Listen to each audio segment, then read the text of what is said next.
Hey guys, what's up? It's Zyflin here, and today I'm going to be showing you guys how you can farm Nezha Prime, the Guandao Prime, and the Zakti Prime for completely free. And for completely free, I mean I'm going to be showing you guys where you can farm up the relics the most efficiently so you can get your hands on Nezha and his weapons as soon as possible. So, a lot of these locations that I'm going to show you guys today, they kind of overlap. So if you can go to a location to farm up Neo Relics for Nezha Prime parts, for example, you can go to the same location to get Neo Relics for the Guandao Prime or the Zakti Prime. So it's a pretty easy farm, to be completely honest with you, and the drop chances range between like 14% to 15% per relic. So it's going to be pretty easy to farm up Nezha Prime. So if you've never been around for a Prime Frame release before, and you've never watched one of my how to farm Prime Frame videos, well, you probably don't know that if you come over here to the Codex, and you go to the Universe tab, you select Relics and Arcanes, then you come up to the search bar up here, and you type in the name of what it is that you want to farm. So in this case, we want to type in Nezha. We can see all of the relics which contain Nezha parts, right? So if we go ahead and we click on to Neo N13, we can see that this drops the Nezha Prime Chassis blueprint. And if we scroll down a bit, we can see all of the different drop locations. So this is a lot of different places where you can get the relics for, basically all the relics, really. So usually what will happen is you will get a lot of relics as you're just playing through the game, doing your daily activities and stuff like that. Like, you can get relics from bounties, you can get them from just random missions across the star chart, as you can clearly see. But narrowing it down to the best locations really depends on drop chance. So the places that I think are the best for you guys to go and farm up all of these relics mostly consist of disruption missions this time around. Usually I would be the guy who recommends like defense missions or interception missions, stuff like that, because they're really chill and really easy. This time it's disruption because the drop chances are actually really high, and disruption is honestly really fun and sort of chill as well. So Neo N13 and Neo D2, you're gonna get these relics most consistently from Apollo on Lua, rotation A, or Kelpie on Sedna, rotation A as well. And again, these have like a 14% drop chance, so it's going to be like a pretty easy farm. So that's for both of the Neo Relics. The other Neo Relic that we have here, Neo D2, that gives us the Nezha Prime Systems Blueprint, and that's a common drop. So there's no Axia Relics needed to get Nezha Prime, which is great. And if we take a look at the Guandao Prime, right, and the Neo Z6 Relic over here, we can see that if we take a look at we have Apollo there, and for Sedna we have Kelpie as well. So we can get the Neo Z6 relic for the Guandao Prime from the same locations that we're farming the Nezha Prime relics from, which is great, right? Like, it's really efficient. We move on. If we go back to Nezha, move on to the Lift N6.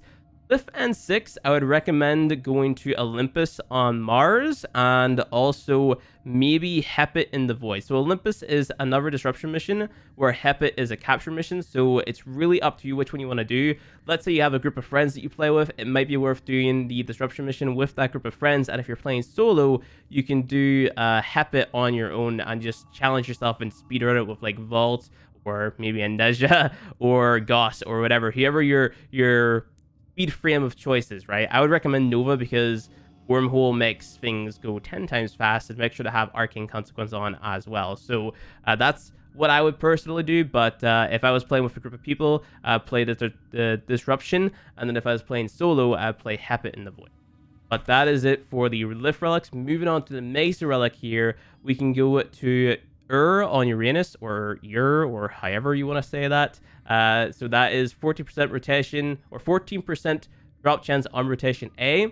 And then again, we've got Kelpie on Sedna as well. So that's great. As we are farming our Neo Relics, we can also farm up our Mesa Relics as well. So a little bit of overlap there.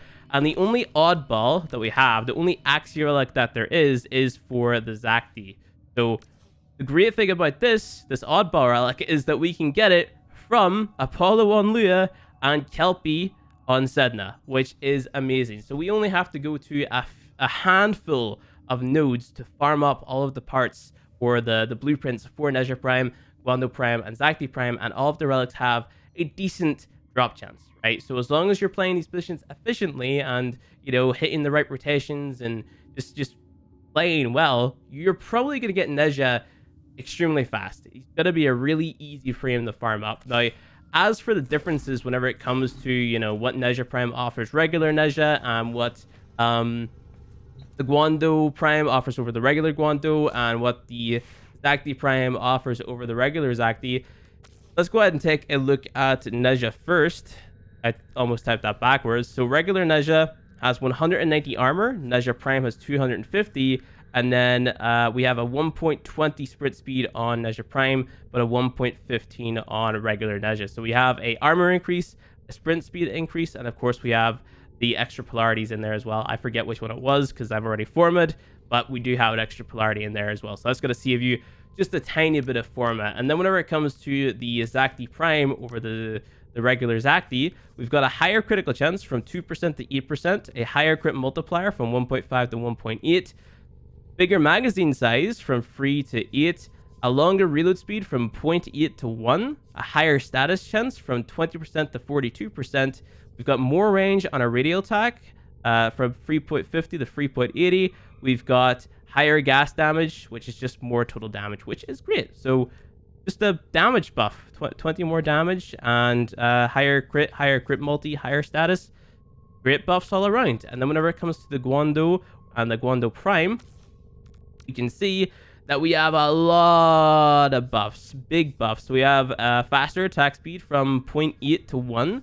We've got higher combo duration base from 5 to 6. We've got higher crit chance from 28 to 32. Higher crit multi from 2.2 to 2.4. We've got higher slam attack damage, higher slam radial, higher slide, higher status from 4% to 20%, which is wow, holy shit. And then we've got our higher impact damage, higher puncture damage, higher slash damage, higher total damage, heavy attacks, big buffs all around. It's great. It's a fun time. And on top of that, you can actually fit a full build onto the Guandao Prime. Sorry, this is the regular Guandao. Full build onto the Guandao Prime with no forma. Ridiculous. Insanely good weapon. Value right there, boys. Value. So you can make whatever build you want with this. You might struggle a little bit making a heavy attack build. That might require a little bit of forma investment.